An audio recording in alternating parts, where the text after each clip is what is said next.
The M18 Recoilless Rifle, often overlooked and underestimated in its early years, stands today as one of the most iconic pieces of World War II weaponry. Known for its lightweight design and remarkable ability to take down enemy tanks despite its small size, it was once dismissed as a secondary weapon. Yet, its true potential was revealed in the Pacific Theater, where it became a lifeline for American soldiers fighting against the formidable Japanese tank forces. The story of the M18 isn't just about its technical prowess. It's about the soldiers who relied on it, who placed their faith in its power when everything else seemed out of reach. In one pivotal battle, the M18 became an unexpected hero, saving a battalion from certain defeat. This is where our story begins, as the M18 Recoilless Rifle proves itself not only as a weapon of destruction, but as the key to survival in one of the most brutal corners of the Pacific War. In the summer of 1942, the U.S. Army found itself entrenched in the dense, unforgiving jungles of the Pacific. The soldiers, battle-worn and exhausted, had faced months of relentless fighting. Yet, despite their resilience, they had struggled to counter the powerful Japanese tanks that relentlessly pushed forward. The American soldiers had relied on larger artillery and heavy tanks, but these weapons were often impractical in the narrow jungle paths and dense foliage. Among the many weapons in their arsenal, one stood out for its simplicity and small size: the M18 Recoilless Rifle. Initially designed as a supplementary weapon, it was seen by many as a mere backup to the larger, more powerful artillery pieces. The rifle's low profile, combined with its light weight, made it easy to transport, but it lacked the prestige and firepower of the big guns. For most of the soldiers, the M18 was just another piece of equipment to lug around, forgotten until needed. Its effectiveness was untested, and its potential was often overlooked. The officers never thought much of it, often relegating it to secondary roles, believing that it would never be enough to pierce the thick armor of the Japanese tanks. But the soldiers on the front lines soon learned that in this brutal environment, survival sometimes depended on the most unexpected sources. In early November of 1943, the Americans faced a new challenge. Japanese tanks, including the feared Type 95 Ha-Go, had begun to push deeper into American-held territory. These tanks, though not the most advanced, were still formidable adversaries. They had proven deadly in previous engagements, and the American forces were struggling to find a way to counter them effectively. Larger anti-tank weapons could not be deployed quickly enough in the jungle, and heavier artillery was often ineffective in the thick brush. As the soldiers prepared for what seemed like an inevitable confrontation, the M18 Recoilless Rifle was once again pulled from the shadows. It was to be used in a more critical role than it ever had before. The soldiers took up positions along the jungle's edge, the dense green canopy offering little protection from the enemy's approach. The air was thick with the humid heat of the tropics, and the constant rustling of leaves seemed to amplify every movement. The sounds of distant tank engines grew louder, and the tension among the soldiers was palpable. The M18 was set up in a concealed position, ready to strike. Despite its small size, the rifle's powerful rounds could penetrate the thin armor of the Type 95 Ha-Go if fired correctly. The soldiers were well aware of the rifle's limited range and power, but it was all they had. They had to make it work. As the first tank appeared through the dense foliage, the crew of the M18 held their breath. The Japanese tank, with its distinctive low profile and wide tracks, rolled forward with menacing intent. The crew of the M18, their hands sweating in the heat, readied their shot. The recoil from the gun would be sharp, but it was manageable. The rifle fired with a deafening crack, and the shot sailed through the air. For a moment, everything seemed to freeze. The soldiers watched, hearts pounding in their chests as the shot hit the tank.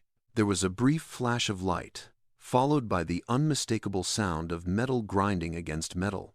The Type 95 Ha-Go lurched to the side, its engine sputtering and stalling as smoke billowed from the impact point. It wasn't a direct kill, but the shot had disabled the tank's engine, rendering it useless.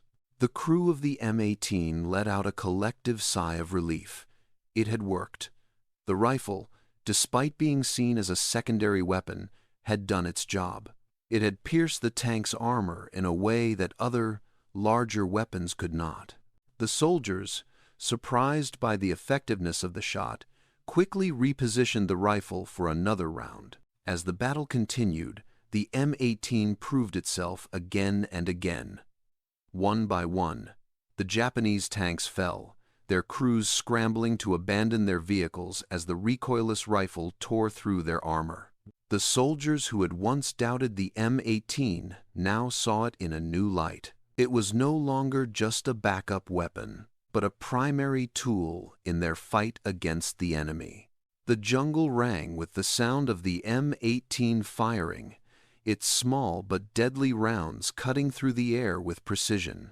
The soldiers, emboldened by their success, began to rally around the rifle, using it to take down more tanks, trucks, and bunkers. The battle was far from over, but the tide had begun to turn.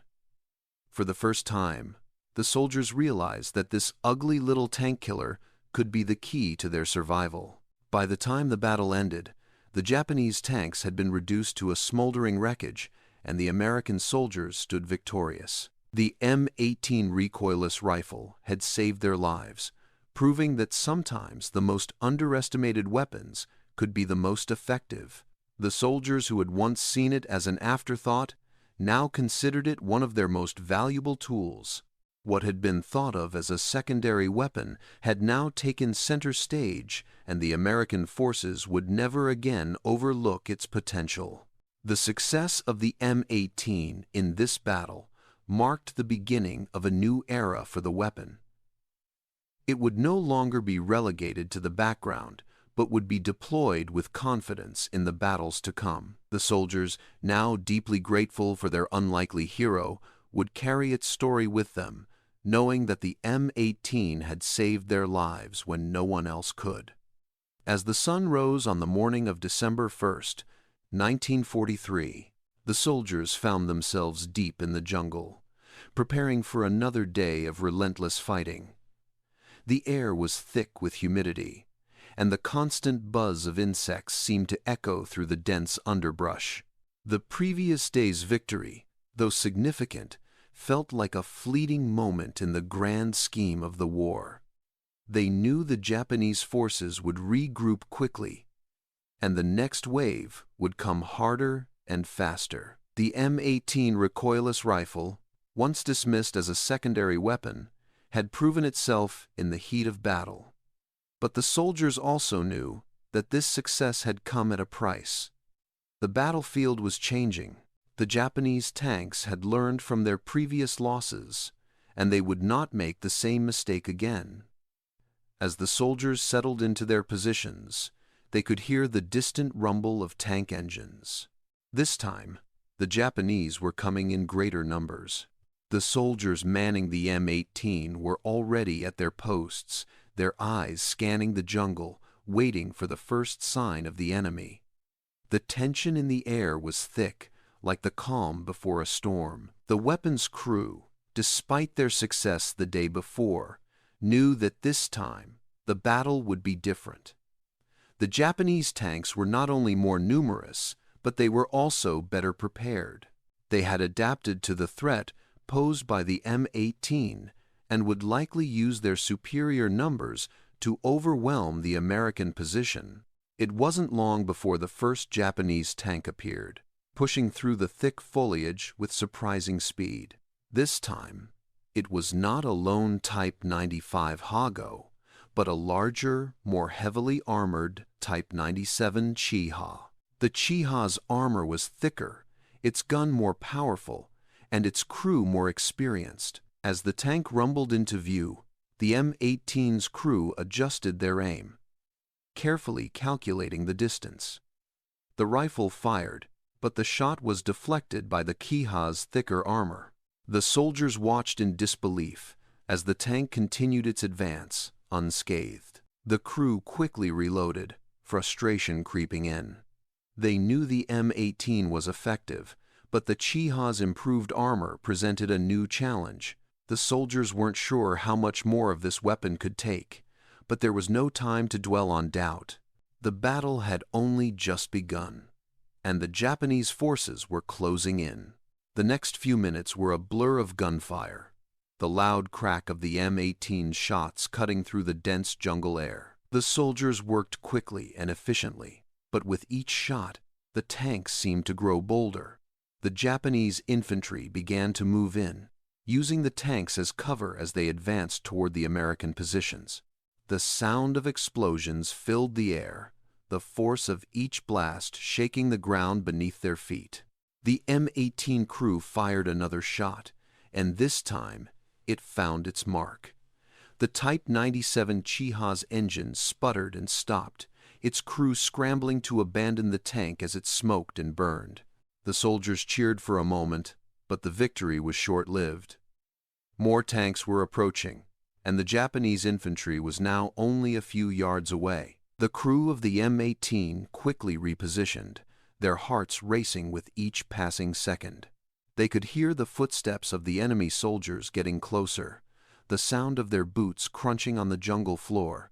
With every shot they fired, the enemy seemed to close in faster. It wasn't long before the American soldiers realized they were surrounded.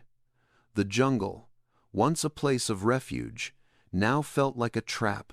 The Japanese forces had adapted to the M18's presence, and they were using their superior numbers to outflank the Americans.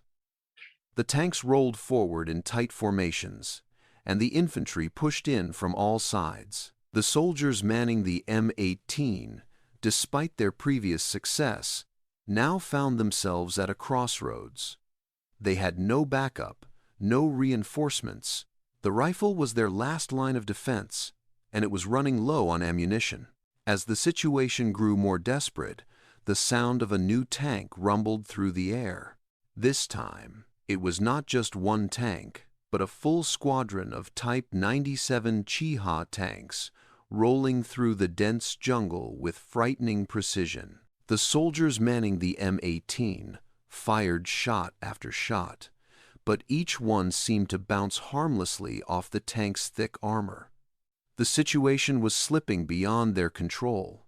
The tanks were closing in, and the infantry was now advancing at a fast pace. With each passing moment, the pressure mounted. The soldiers realized that this battle was different from the one they had fought the day before.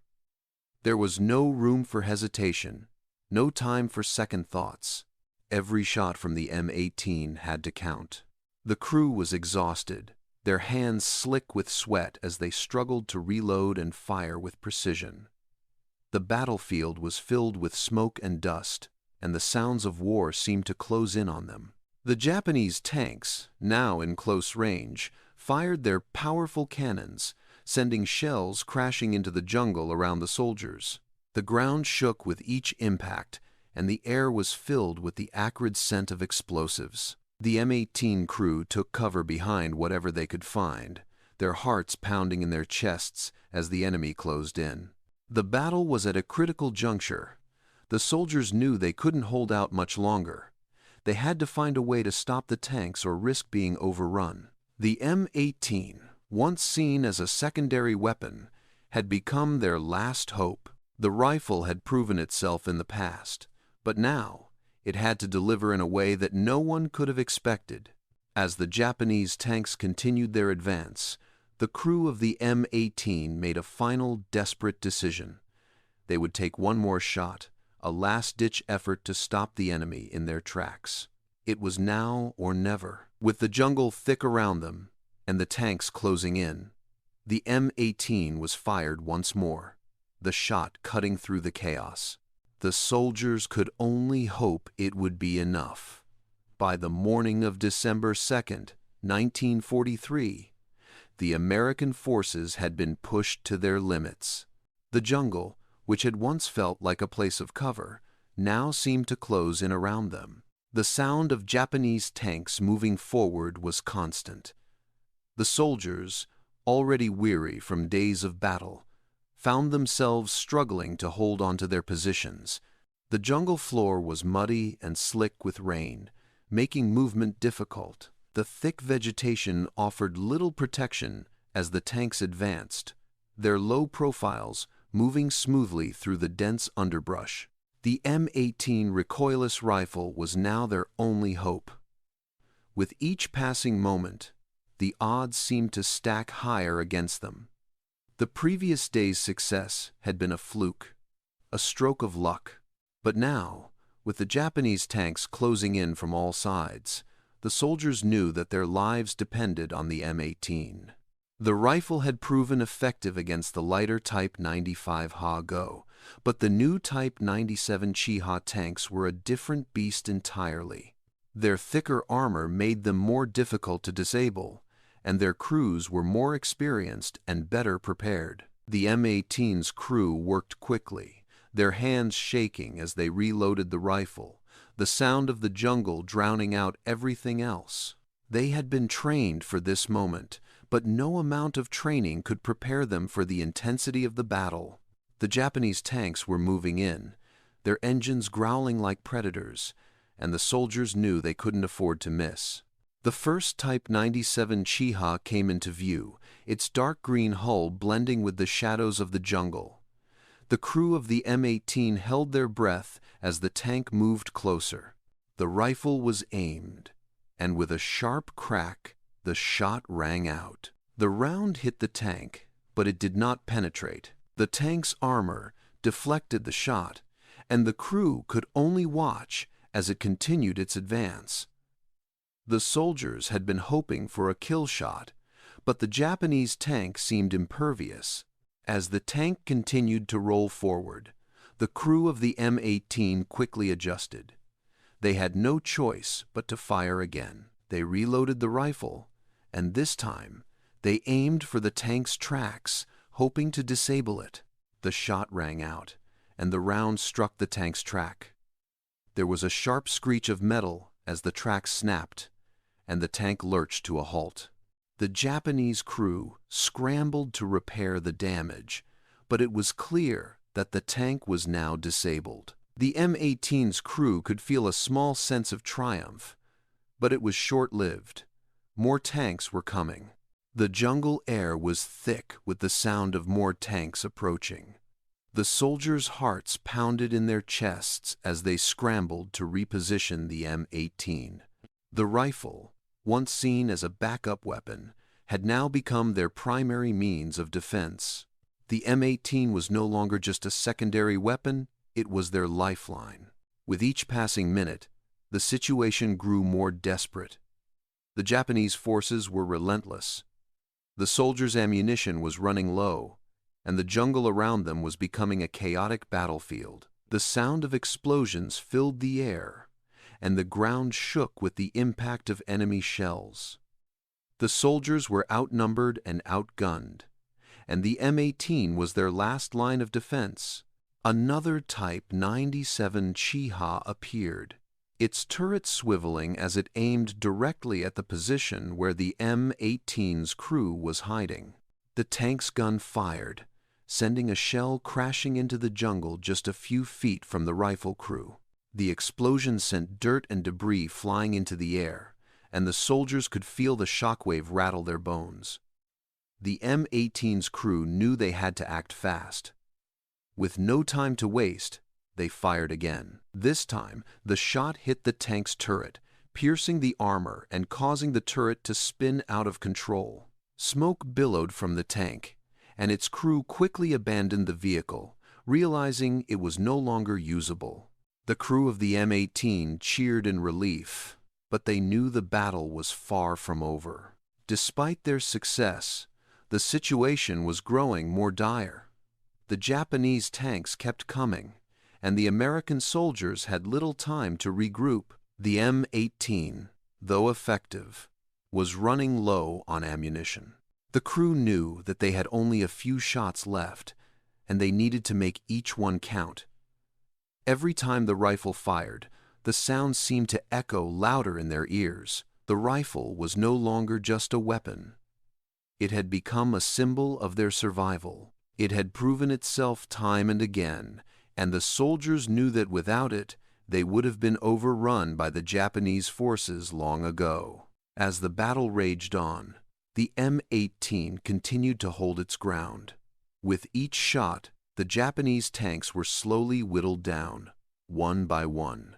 The soldiers, exhausted and covered in sweat and dirt, continued to fire the rifle, their hands shaking with each shot. But the tide was beginning to turn. The Japanese tanks were becoming fewer, their advance slowing as more of their vehicles were disabled by the M18. In the midst of the chaos, the soldiers began to realize something remarkable. The M18, once seen as a secondary weapon, had become the key to their survival. It had turned the tide of the battle, disabling tanks and forcing the Japanese forces to reconsider their tactics. The soldiers knew that without the M18, they would have been overrun by the tanks. It was an unlikely hero, a weapon that had been underestimated, but now it had proven itself as the lifeline that would see them through. As the battle dragged into the afternoon of December 2nd, 1943, the soldiers' situation had become increasingly desperate. The dense jungle, once a place of refuge, now felt like a cage. The constant noise of artillery and tank engines rattled their nerves. Every explosion sent tremors through the earth, and the smell of smoke and burning vegetation lingered in the air. The soldiers were exhausted, their limbs heavy with fatigue, but they knew that stopping the Japanese advance was their only hope for survival. The M18 Recoilless Rifle, which had proven invaluable, was now their last line of defense. The rifle had already taken down several Type 97 Chiha tanks, but the Japanese were relentless. The tanks kept coming, one after another, their crews determined to break through the American position. The soldiers could see the smoke rising from the burning wreckage of destroyed tanks, but more were closing in. The M18's crew had fired shot after shot, but the supply of ammunition was quickly running out. The crew knew that they could not keep firing for much longer. They had one chance left. With every passing second, the pressure mounted. The Japanese tanks were moving in from all directions, and the infantry was closing in as well. The soldiers manning the M18 looked at each other, silently acknowledging the danger they were in. The rifle was their only hope. There was no time to retreat or call for reinforcements. The M18 had to deliver. It was now or never. The first of the Japanese tanks appeared in the distance, moving through the jungle with alarming speed. The crew of the M18 quickly took aim, their hands shaking as they adjusted the sights. The roar of the approaching tank grew louder, and the tension was almost unbearable. The soldiers could feel their hearts pounding in their chests as they waited for the right moment. The Japanese tank, a Type 97 Chiha, appeared in the clearing, its gun swiveling toward their position. The M18's crew fired, and the shot rang out through the jungle. The round struck the tank's side, and the impact sent a burst of smoke and fire into the air. The tank staggered, its movement faltering as it came to a halt. The crew of the M18 held their breath, watching as the Japanese tank's crew scrambled to escape. Another victory, but only one tank had been disabled. The crew of the M18 knew that more were on the way. The jungle seemed to come alive with the sound of tank engines. More Type 97 Chihas were approaching, their heavy treads crushing the jungle beneath them. The M18's crew quickly reloaded, their fingers numb from the cold and the strain of the battle. They had no time to waste. Another shot fired, and this time the round struck the turret of a Japanese tank. The tank's turret spun wildly, and smoke billowed from its hatch. The crew of the M18 cheered, but they knew this was just the beginning. More tanks were coming. The ground shook beneath them as another explosion rocked the battlefield. The Japanese infantry had begun to advance, using the tanks as cover. The soldiers manning the M18 could see the enemy soldiers moving through the thick jungle, their dark figures barely visible against the foliage. The rifle's crew fired again, taking out another tank. But the situation was growing more dire with each passing second. The Japanese forces had the advantage of numbers, and they were pushing forward with relentless determination. The M18's crew continued to fire, each shot feeling like a lifetime. They were running low on ammunition, and the tanks were getting closer.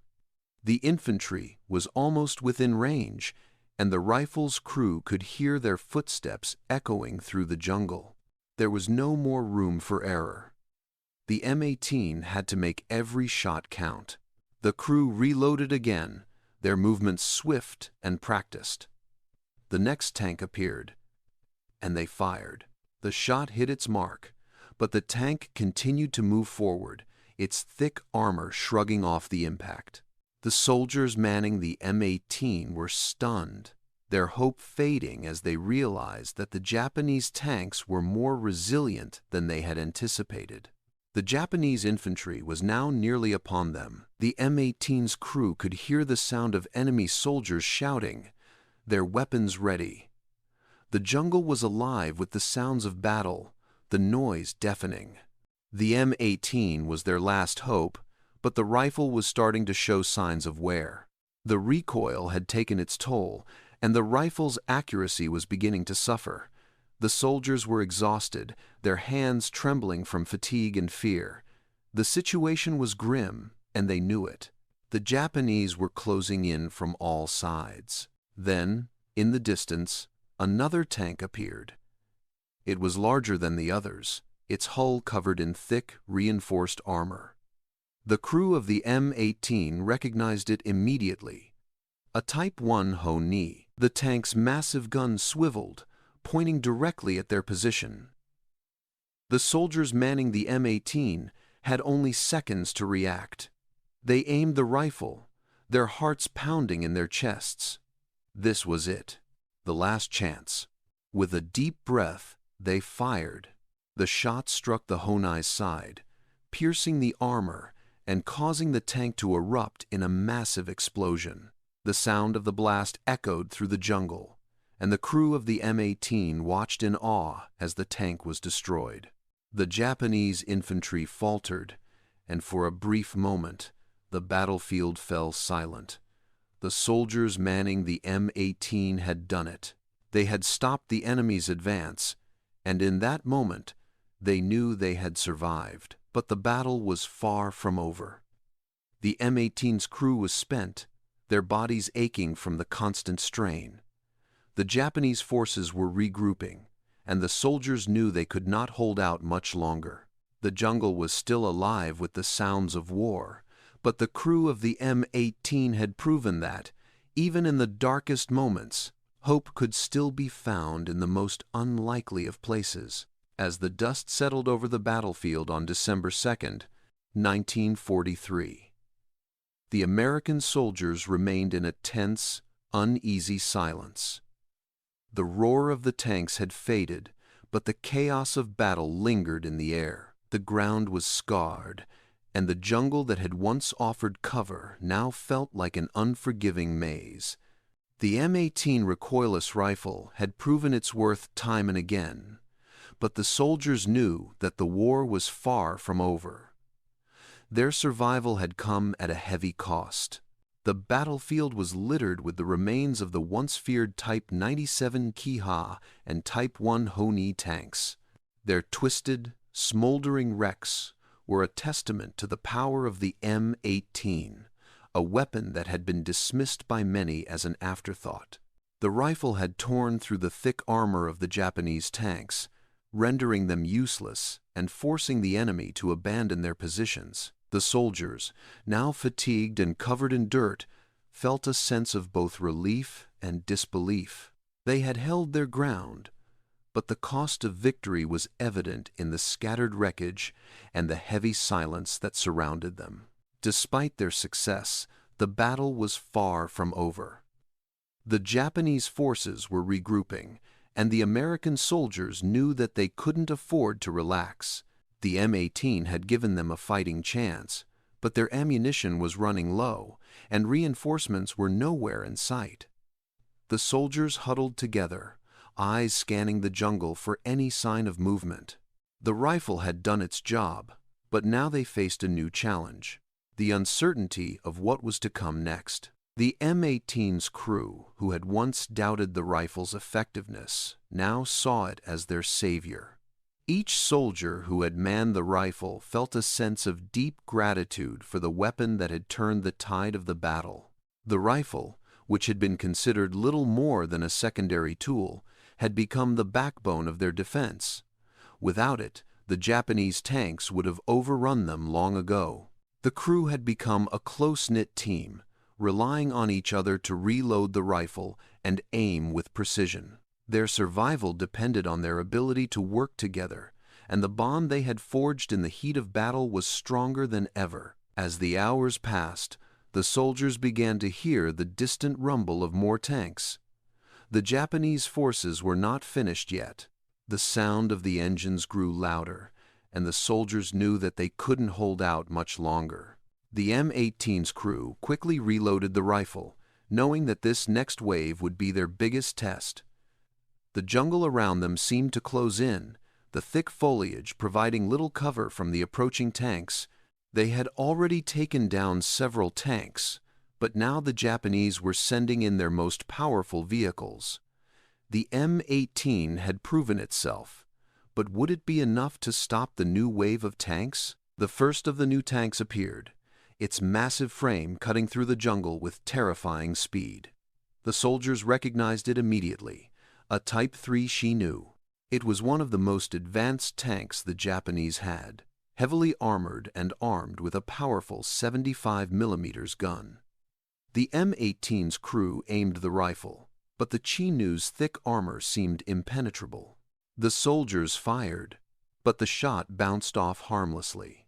The Chinook continued its advance, and the crew quickly realized that this battle was far from over.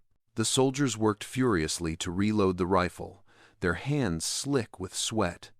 They knew that this tank could not be stopped by the M18 standard ammunition. The crew had to act fast and think on their feet.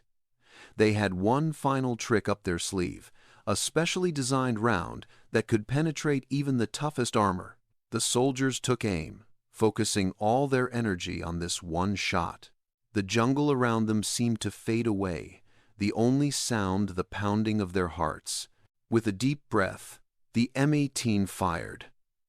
The round struck the Chinook's side, and this time, the impact was undeniable. The tank lurched to a halt, its turret spinning wildly as smoke poured from its engine. The crew had done it.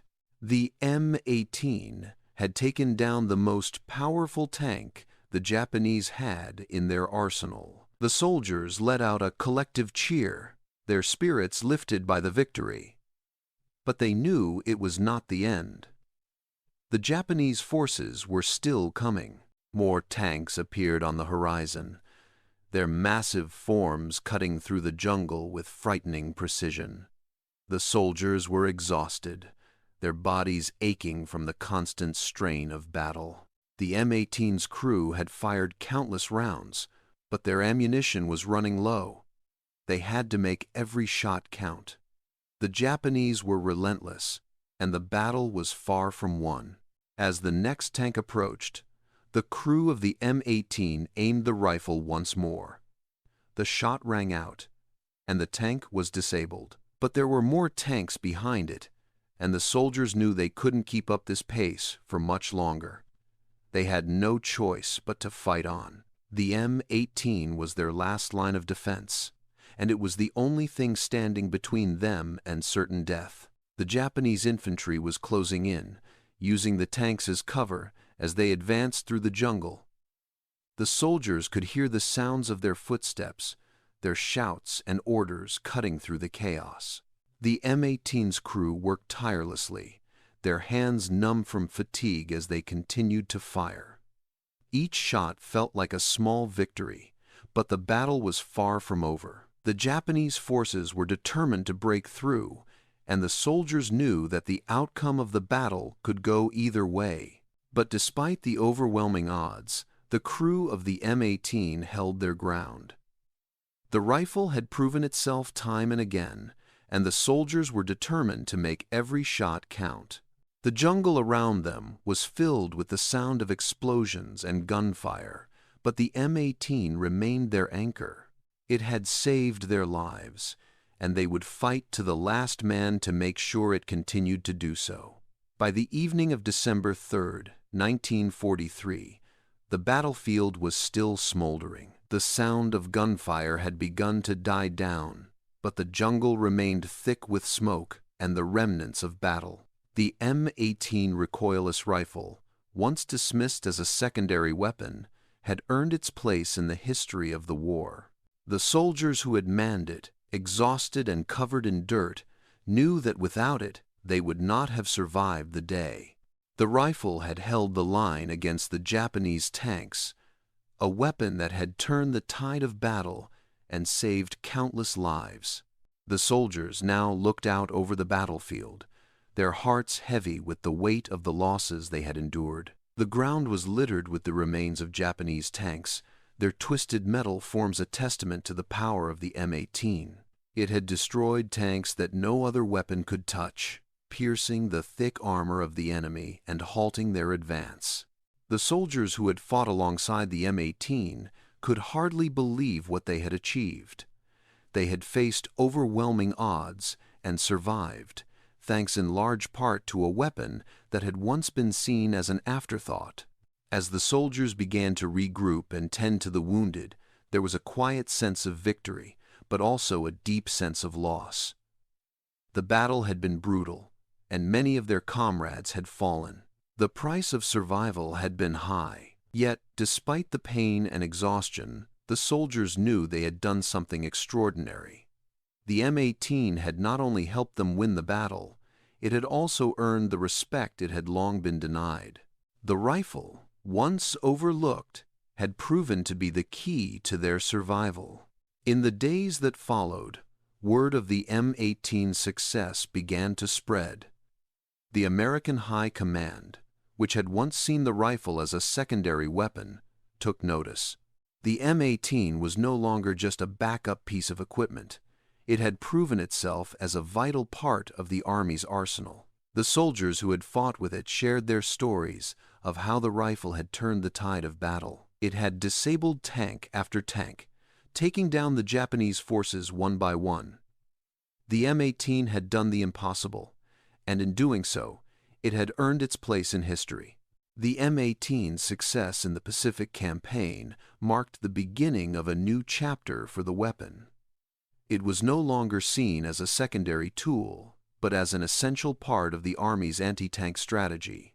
The soldiers who had fought with it now knew that they could rely on the M18 in any battle. It had proven itself time and again, and they were confident it would continue to serve them in the months and years to come.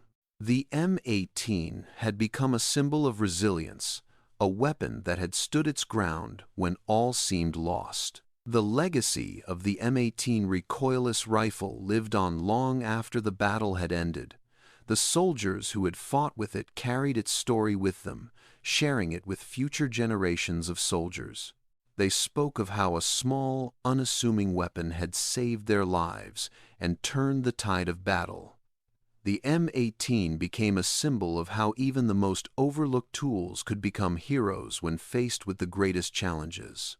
As the war raged on, the M18 continued to play a vital role in the Pacific and European theaters.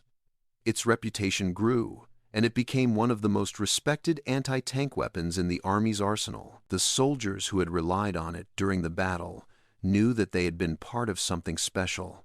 The M18 was no longer just a weapon. It was a hero, and it had earned its place in the history of World War II. In the years that followed, the M18's success in the battle would be remembered as one of the key moments in the war. The soldiers who had fought with it would never forget how it had saved them when all seemed lost. They knew that they had been part of a team that had faced overwhelming odds and emerged victorious. The M18 Recoilless Rifle, once dismissed as a secondary weapon, had proven to be the most unlikely hero of the war. Its legacy would live on, a testament to the power of resilience and the unexpected heroes who shaped the course of history.